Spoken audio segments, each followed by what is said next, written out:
Guys, this is no exaggeration the 5th time that I've sat down to record this little bitch. This dirty little bitch. It really is a fucking bitch. Technology has been fighting with me.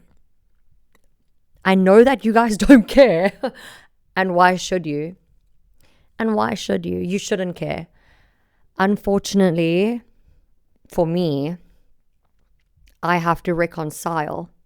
I have to arrive and I have to move forward. So that's what we're doing here today. Welcome to part 2 of I Hope I Don't Lose My Peace, trying to fulfill my potentiale. In the first episode, we spoke about potential. We spoke about motivating factors. We tried to understand how we came up with this grand idea of potential in our little minds and what are the things that drive us. Do you like that drawn out S? I won't do it again to you. What drive us towards doing, achieving, accomplishing, attaining our fullest potential.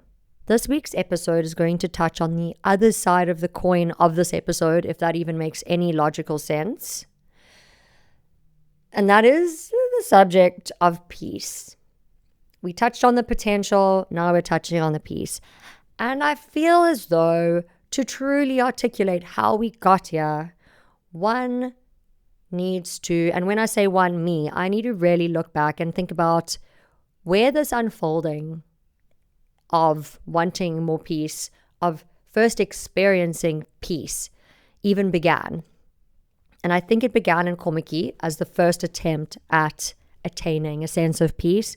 Granted, if you've listened to any of my previous episodes, you'll know that that was a very short stick. Of all the sticks I could have pulled, I pulled a short one, and I did not necessarily attain the level of peace that I was hoping to, because I was too isolated. But there was that desire from however long ago that was. About a year ago, I was in Sri Lanka. You've probably heard me harping on about Sri Lanka. But the beautiful thing about that place is that it gave me a true embodied experience of what peace meant or how it felt. Yeah. The only issue with that is that coming back into the real world, as they say, back to Cape Town, where having a 9-to-5 job and doing your taxes and getting your car serviced and all of those wonderful things that we have to do to be a part of the rat race, like your peace or my peace slowly started getting chipped away at. And then I think also just being back in the flow of everything and seeing everyone else doing their hustling things, I started to feel the pressure of wanting to achieve. And also, like, I started this podcast way before I went to Sri Lanka, just because I went to Sri Lanka and I found, like, the Om mantra, which is powerful, by the way, not dissing that. And I found yoga and meditation on another level. Doesn't go to say that this podcast that I started creating before I established or met this other aspect of myself, which is the peace yogi version of Danny, doesn't mean that all of that prior work and all of those prior dreams and ambitions just disappeared. So we came back. Then we were like, okay, let's pick up this dream, this vision, this thing that you seem to be good at, seemingly. And let's drive it forward. And along the way, I've gotten a flat tire. Yeah, the driving. Flat tire, batteries dead, had to get jumper cables. What else happened? Definitely 1 or 2 fender benders. If you're catching my drift, if you're picking up on the analogy I'm putting down. But that is where, I guess, this great question of peace and potential was initially born. And it was through that experience in Sri Lanka that I really started to believe that peace required, to a degree, at least in my experience, isolation, that it required a lot of quiet time and a lot of introspection, which I don't mean to say that it doesn't necessarily require that, because for some people, maybe that is the nearest thing to peace that you can attain, is if you are introspective and there's a lot of quiet time and everything.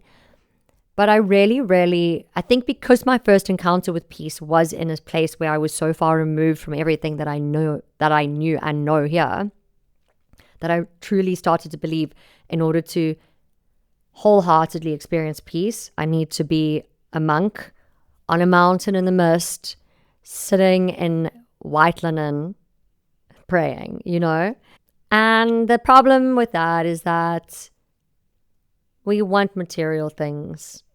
We do want material things, and we want to leave a mark as a part of our lived experience. And I don't think that those are bad things.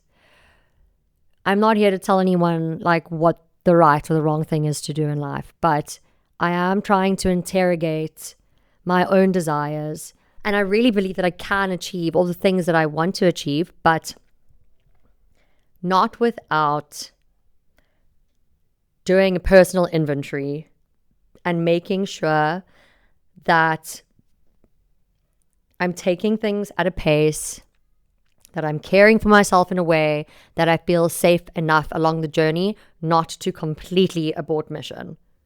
Because that is a tendency of mine. It's almost like if I don't tend to my nervous system, I would do what a lot of us call self-sabotage, which, if you look at it through a different perspective, is also just a way that your nervous system is trying to protect you. It's a way that your body is trying to protect you. And it is not necessarily always positive, but it's like how I can look at some of my self-sabotaging antics is that it feels like I put myself in a state of feeling unsafe and my body just completely pulls me back. So welcome, hello, and welcome to Time for Us. I'm Danielle Wallace. As I said, I've recorded this episode 5 times. For those of you who couldn't hear me because I was laughing, I've recorded this motherfucking episode 5 times. And maybe, just maybe, that is because of the episode at hand. Speaking about potential, speaking about regulation, I'm speaking about all these things, and I'm being tested because I'm speaking about it. But let me tell you that I practice what I preach, guys, because I'm here and I'm fucking recording this thing again and again and again. Sorry, let me count my hands. Again and again and again and again and again. That's 5 agains. Cool. This forms part of the I Hope It All Works Out series, where I'll be chatting about various other topics, like I hope I have original thoughts, and I don't know what else. Sorry, but I'll put more of that in the description of this. It basically covers very real human longing that I hold within me in a world that is moving at a rapid pace, in which we feel like we don't know what up or down is, like just coming back to those human truths and exploring them. So, similarly to how we started the first episode of this series, or part 1, we defined potential, and I'm going to define peace, but that's not dictionary definitions, nothing along those lines. More so that peace, in terms of a lived embodied experience, is not necessarily completely equal to being in a calm mood. I feel like, as I said, I might have touched on this in the previous episode, but peace and calm mood, yes, it can be a byproduct, but essentially how I would define peace is that it's a state of regulation. And that leads us into the next segment of this episode, which is touching on polyvagal theory. Because what I have loved about this, creating these 2 episodes, this 2-part series, has truthfully changed how I'm living my life. Whoa. Because I came into this with a problem, with a lived experience, a lived challenge. And I did some research and I was like, oh, wow, this is why when I'm feeling in an ultra activated state and I'm really tapping into my ambition and my drive, why I always fuck out. Every time, like clockwork, I bomb out. I literally bomb. I just bomb. And it's because my nervous system is unregulated and I'm not reading the cues. I'm not aware of where I'm at, and what I'm doing is unsustainable. So for my girlies, I feel like there are some girlies who probably know some stuff about polyvagal theory. I have spoken on it in previous episodes, and I should know more about it than what I can say I have retained. So I'm going to go through some of it with you. Polyvagal theory explains how the autonomic nervous system responds to safety and threat. The key idea is that your nervous system is constantly scanning for safety below conscious awareness, and that your state determines how you think, feel, relate, and perform. This automatic scanning process is called neuroception, and the point of telling you this is that you're not choosing your state first. Your body shifts state, then your thoughts follow. So, subconsciously, you're scanning your environment for threats.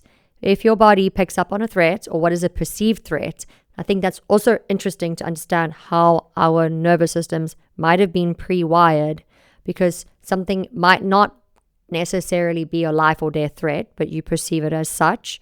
Once you pick that up, your body shifts its state into a state of unsafety, of anxiety, and then your thoughts follow.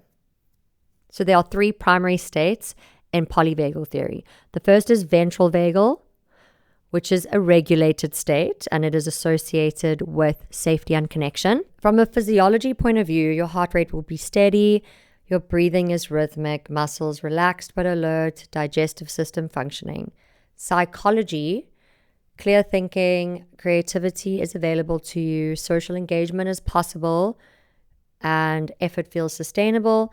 So when you're in this state, you can work hard, take risks, handle feedback because your system feels safe. Okay. The second state is sympathetic state, which is fight or flight. And this is essentially mobilization. So from a physiological point of view, it's an increased heart rate, faster breathing, adrenaline, muscle tension, narrowed attention. Psychology is an urgency, hyperfocus, possible irritability, comparison, future-oriented thinking. And this state is not necessarily bad for deadlines, training, competition, or creative bursts. But the problem is when we stay in this state for an extended period of time.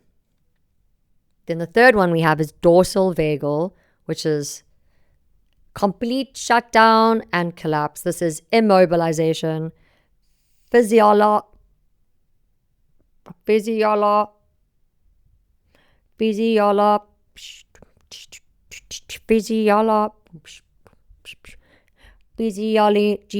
beep. Physiology is low energy, slowed heart rate, heaviness, fatigue. Psychology is numbness, disconnection, brain fog, hopelessness. This often follows prolonged sympathetic overdrive. So you push too hard and then you crash. And this is considered your burnout swing. So here's what I think the critical insight is that ambition activates our sympathetic nervous system, whereas peace requires ventral vagal regulation. And I know these are like big ass words I'm just throwing around, but basically in order for us to be chasing deadlines, pushing, hustling, like trying to get things done, we need, or not even we need, what happens automatically is that our sympathetic nervous system or our sympathetic state is activated. We step into a state of fight or flight in order to get that rush of energy and that drive to complete tasks.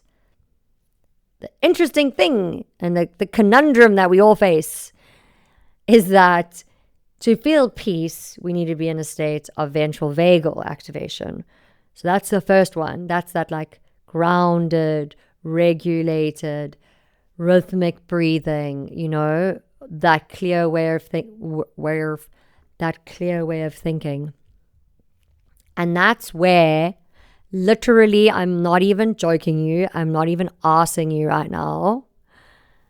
This theory, well, that started as the name of a podcast episode where I said, I hope I don't lose my peace trying to fulfill my potential, has become a tangible, scientifically explained example to me of how those two states of being are in a state of contradiction.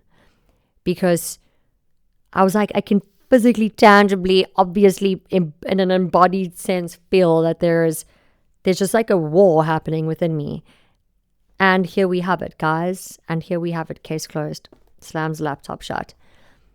But here we have it. And the reason that I've been feeling that, or that you might feel that as well, is because it's requiring two different aspects of ourselves to show up. And that contradiction, and also, I don't even think a lot of us do enough to make sure that we are regulating, that there is that ventral vagal activation happening. Because naturally we are in a state of fight or flight, I think, subconsciously unlocks for us, especially if you're in this hustle culture and if you're tapping into the rat race. So the question becomes then, can I mobilize without losing my sense of safety? Can we? And if I ask myself that question, I don't think there's been a time in my life where I've mobilized without feeling unsafe. That's my own shit to unpack. In addition to this, that I have a deep mistrust of the world around me and that I'm constantly surveying for reasons to believe that I'm unsafe. But it's weird that I've even managed to mobilize at all, to be honest. My nervous system is used to feeling unsafe. And in an ironic, weird, and dark turn of events, if I feel too safe, I seek out that sense of unsafety. Like, if things are going too well, best you know, I'm looking to fuck shit up. I'm like, cool. Everything's going well. I'm feeling regulated. I've been going to bed. I've been playing Sudoku. I'm not drinking any wine at night. Waking up, I'm exercising, I'm walking the dog, and I'm like, yawn, actually, fell asleep as I was almost telling you that. I'm like, how goddamn boring. Which isn't true, but my nervous system is used to being overactivated. So I'm like, cool, bum shakalaka, does your bum smell like caca? Blow that shit up. Let me find a way to get back into what my baseline is, which is like, sympathetic activation, fight or flight.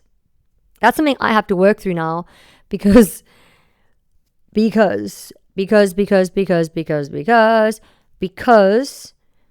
I want to get anywhere in my life, if I want to achieve anything in my life, if I want to move forward, I can't keep operating in the state of rattling, zazzing, pinging energy that then builds up to the point that the lid blows off every single time. That is like, it almost feels like I'm just going in circles rather than moving forward. Gosh, guys. So in part 1, I touched on self-determination theory, and we spoke about those 3 human needs that Deci and Ryan argue allow human beings to thrive when these 3 needs are met. They are autonomy, which is I choose this, competence, I'm growing, relatedness, I'm connected. And I think in part 1, I touched on how with the podcast, I'm like, check, all of those things have been met, but why is it so hard still? But why am I still tearing my hair out? And the reason is because these things are layered and it's not all that black and white. I might feel that this podcast is meaningful to me.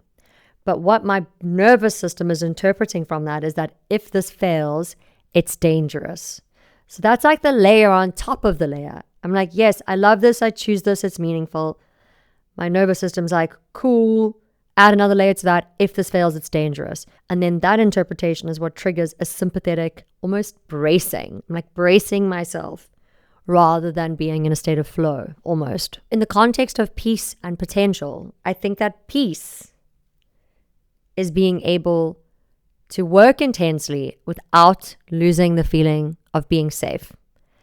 And that, my friends, is our responsibility to take care of ourselves, to take care of our nervous systems, to take care of our needs in such a way, and of our internal narratives, of our inner critics, of all these things, of our health, of our sleep quality.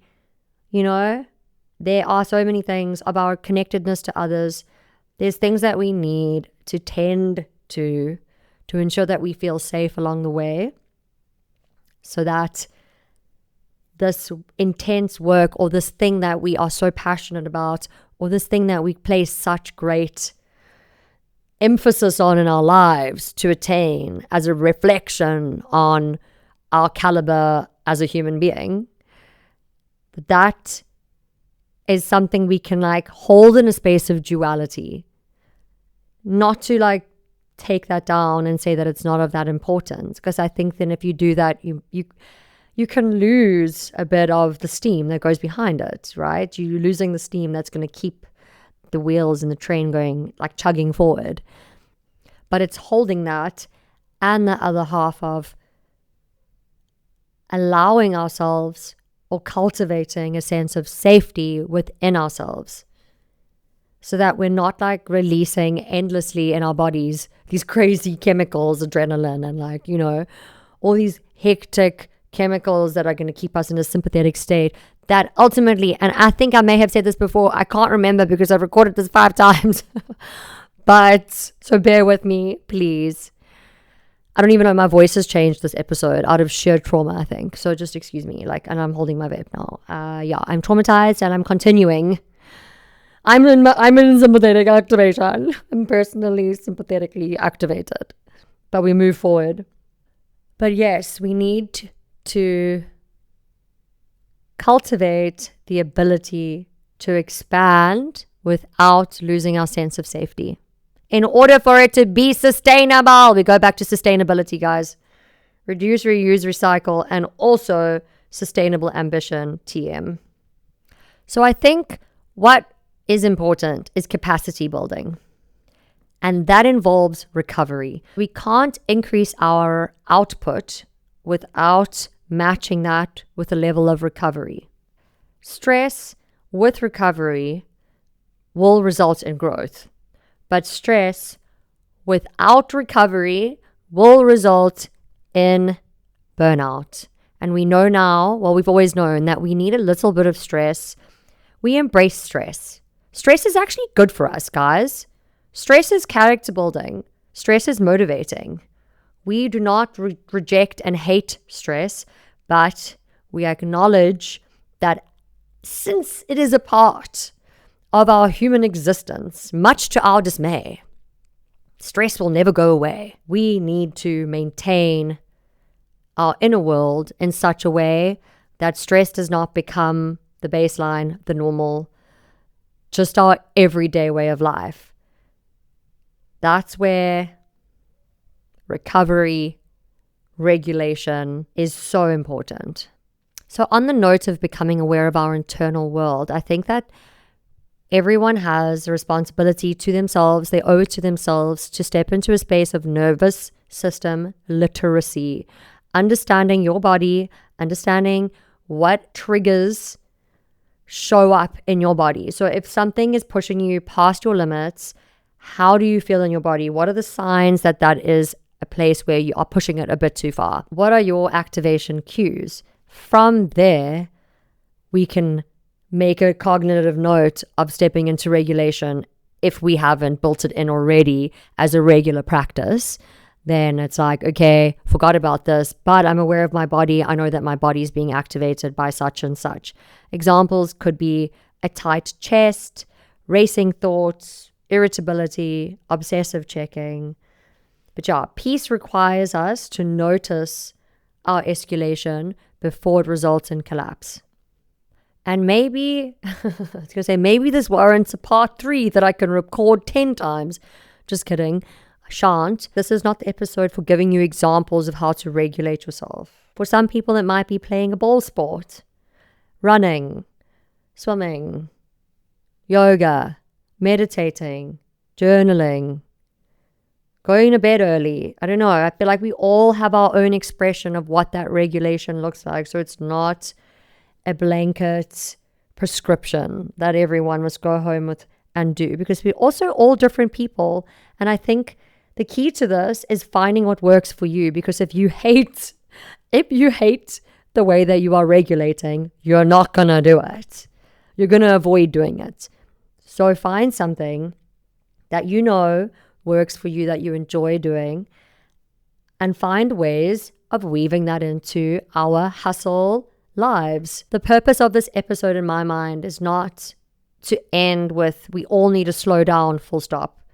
Do you know why? Because I feel as though there are two very strong factions at the moment. And the one is this hustle culture, like optimize, unlock your full potential. I don't know. We've all seen, you know exactly what I'm talking about. I'm making R1 million a day with this side hustle. Okay, cool, bro. We have that side. That's the one faction. Then we have the other side of people, or the other faction that's like living on a farm, raising ducklings. That's how they live their life. Everything is so detached from like the societal construct that we all know and very, very, very much operate in. I have been straddling both of these worlds and swinging between the two of them in terms of what resonates more with me at each time. But in all honesty, neither of them feel completely resonant. On either side, I'm like, something's missing, you know? As I said, since making this episode, I have implemented ways in which I'm pursuing a sustainable level of ambition. But I think the purpose of this episode is to find a middle ground. It's not slow down to a screeching halt, but it's also not speed up to the point that you burst your tires and end up in a head-on collision with yourself, with your health, with your relationships, there's umpteen things we can list that you can end up coming into full confrontation and full explosion with if we just charge forward blindly. I'm going to end this episode with the following, and that's that I do not want to shrink my potential. I don't think anyone does. But in order to entertain that idea that we have of our potential in its most awesome and glorious expression, we need to, or I would like to, increase my capacity to hold that vision and increase my capacity to hold myself along the way in pursuit of that. I hope this makes sense.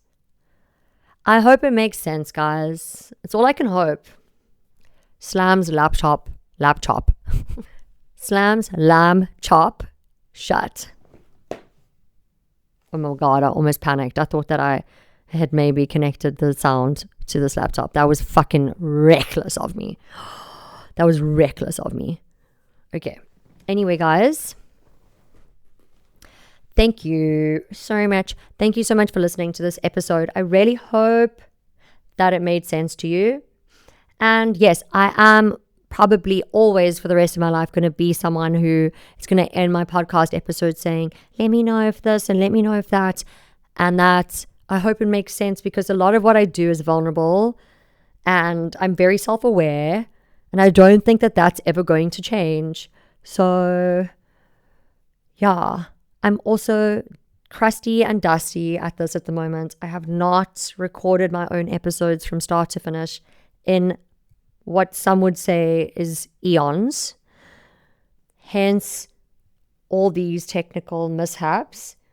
And yeah, thank you for your graciousness. I promise to keep showing up.